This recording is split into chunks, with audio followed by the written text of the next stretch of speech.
So Edwin has got in touch via Spotify and says, Steve Barclay is the 7th new Environment Secretary since 2016. Could you suggest any tweaks to our ministerial system that might disincentivise this constant churn in departmental leadership?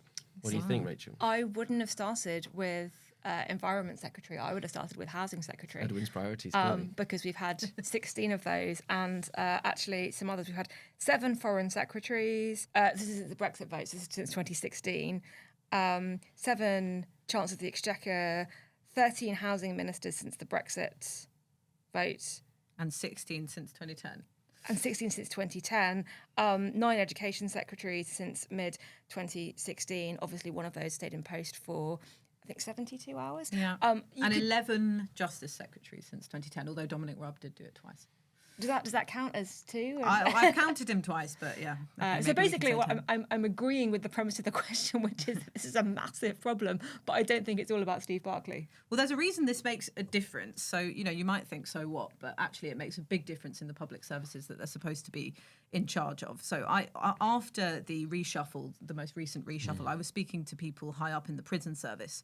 And they were annoyed that they're now on their 9th prison minister since 2010. And the reason they said that it makes a difference is because as soon as a new, especially Secretary of State comes in, they change the entire focus of what their predecessor was doing, even if they were in the same party. So apparently, when Liz Truss took over from Michael Gove at Justice, and Michael Gove had more of an emphasis on rehabilitation and redemption of prisoners and was quite popular within the service, Truss said nobody's interested in the vanity projects of their predecessors and, completely changed the focus. And that is just such a pain because then, you have all of these new memos and diktats from the department and you have to change course entirely. And it just means that the service struggles more. Yeah, so that's just one example. Yeah, so and then how would we stop that? I think it's very hard to.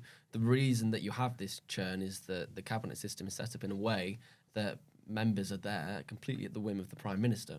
So if the Prime Minister changes, if there's political turmoil at the top of government since 2016, as we've seen, then of course you're going to get this turnover. I don't think you'll be able to change that necessarily without changing the fundamentals of our constitution, which aren't going to happen. So you have to focus on political stability.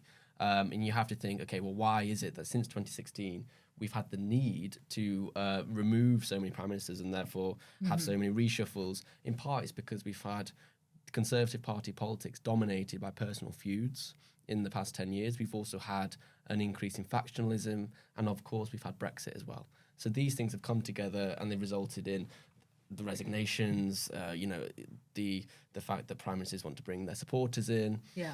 But it's worth saying that patronage is also important in terms of party management. It's the reason that government whips can pass the policies that are contained in the manifesto. So you can't get rid of that.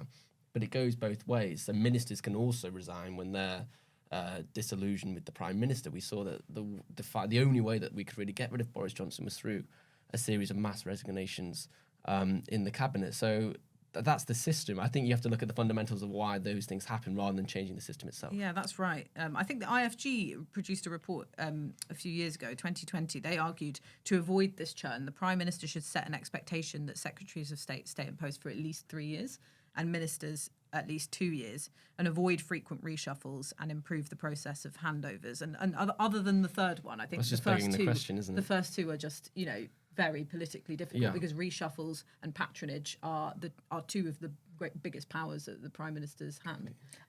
I would say something else in addition to that, because if you can't turn off the political chaos, and I think if they could turn off the political chaos, they would have done so.